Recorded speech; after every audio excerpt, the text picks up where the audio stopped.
ഷാനാ ജോർജിനെ ആക്രമിച്ചതിന് സംസ്ഥാനത്തൊട്ടാകെ വലിയ പ്രതിഷേധമാണ് കാണാനായിട്ട് പോകുന്നത്. ഞങ്ങൾ പ്രാഥമികമായൊരു അന്വേഷണം നടത്തി. പ്രാഥമികമായ അന്വേഷണത്തിലും ഇതുവരെ വാർത്താ ചാനലുകളിൽ വന്നിരിക്കുന്ന ദൃശ്യങ്ങൾ പരിശോധിച്ചതിലും കേസുകാർ പ്രതിഷേധം നടത്തിയെന്നുള്ളത് ശരിയാണ്. പക്ഷേ അവരുടെ അടുത്തുപോലും എത്തിയിട്ടില്ല. ഒരാളും എത്തിയിട്ടില്ല. 3-4 KSU പ്രവർത്തകരാണ് ഉണ്ടായിരുന്നത്. 30-35 പോലീസുകാരുണ്ടായിരുന്നു.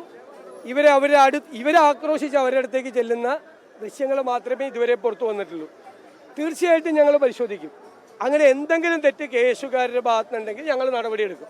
പക്ഷെ ഇതുവരെ കിട്ടിയിരിക്കുന്ന ദൃശ്യങ്ങൾ വെച്ച് ആരും അവരുടെ അടുത്തേക്ക് പോയിട്ടില്ല. 3-4 കേസുകാരും 35 പോലീസുകാരുമാണ് ഉണ്ടായിരുന്നത്. 30-35 പോലീസുകാരും 3-4 കേസുകാരുണ്ടായി. പ്രതിഷേധിക്കും, കരിങ്കൊടിയൊക്കെ കാണിച്ച് പ്രതിഷേധിക്കും. എല്ലാവർക്കും എതിരായി പ്രതിഷേധിക്കാറുണ്ട്. ഉമ്മൻചാണ്ടിക്കെതിരായിട്ട് പ്രതിഷേധിച്ചിട്ടുണ്ട്, ഇനിയും പ്രതിഷേധിക്കും. പക്ഷേ ആക്രമിക്കും എന്ന് പറയുന്നത് ഒരിക്കലും നടക്കാൻ പാടില്ലാത്ത കാര്യമാണ്. നടന്നിട്ടില്ല എന്നാണ് ഞങ്ങളുടെ പ്രാഥമിക അന്വേഷണത്തിൽ ഈ ദൃശ്യങ്ങൾ കണ്ടതിലും ഞങ്ങൾക്ക് കിട്ടിയിരിക്കുന്ന വിവരം. ഇനിയും ഞങ്ങൾ അന്വേഷിക്കും.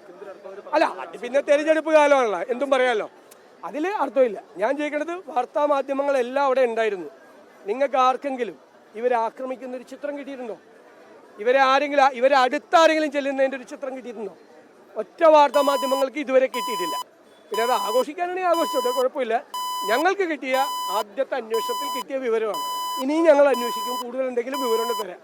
ആരെങ്കിലും അവരുടെ അടുത്ത് ചെന്ന് അവരെ ആക്രമിച്ചിട്ടുണ്ടെങ്കിൽ അതിന് ഞങ്ങൾ ശക്തമായി അപലപിക്കും. അങ്ങനെ ഉണ്ടായിട്ടുണ്ടെങ്കിൽ അത് അവർക്കെതിരായി നടപടിയെടുക്കും. അങ്ങനെ ചെയ്തിട്ടുണ്ടെങ്കിൽ ഒരു കാരണവശാലും അങ്ങനെ ചെയ്തു കാണാനുള്ള യാതൊരു സാധ്യതയും പ്രാഥമിക അന്വേഷണത്തിലില്ല.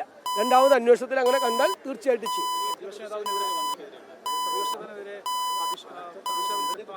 അല്ല, അതൊക്കെ ചെയ്ത് എനിക്കെതിരെ പ്രതിഷേധിച്ചു. എനിക്കൊരു വിഷയമില്ല. ഞാനാണല്ലോ ഭരിക്കുന്നത് കേരളം.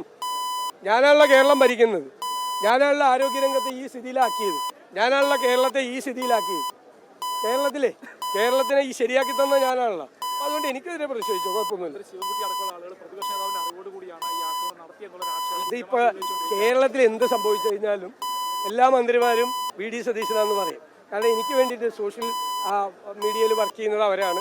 എൻ്റെ PR ചെയ്യുന്നത് ഇപ്പോൾ അവരാണ്. എനിക്ക് എന്ത് ചെയ്യാൻ പറ്റും?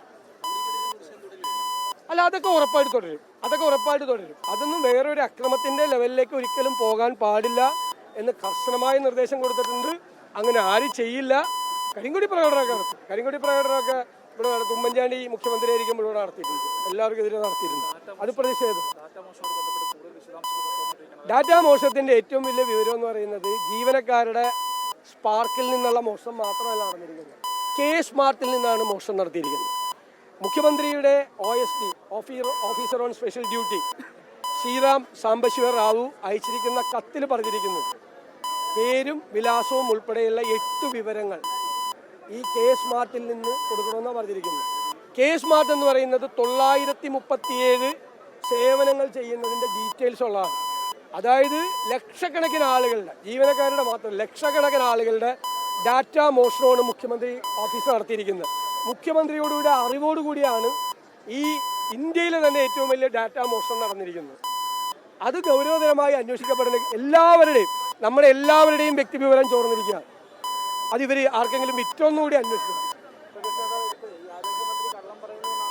അല്ല, ഞങ്ങൾക്ക് പ്രാഥമികമായ അന്വേഷണത്തിൽ നിന്ന് ഞങ്ങൾക്ക് കിട്ടിയ വിവരം ഇതാണ്.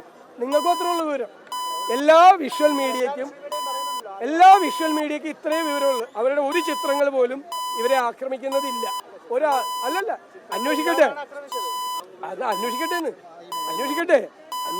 ആദ്യഘട്ടത്തിൽ ഉള്ള വിവരം ഇതാണ്. ഒരു ആള് അങ്ങനെ 3-4 കേസുകാരും 35 പോലീസുകാരുള്ള അടുത്ത് ആരെ ആക്രമിക്കാനാണ്? അതൊക്കെ നോക്കട്ടെ, നമുക്ക് അന്വേഷിക്കട്ടെ.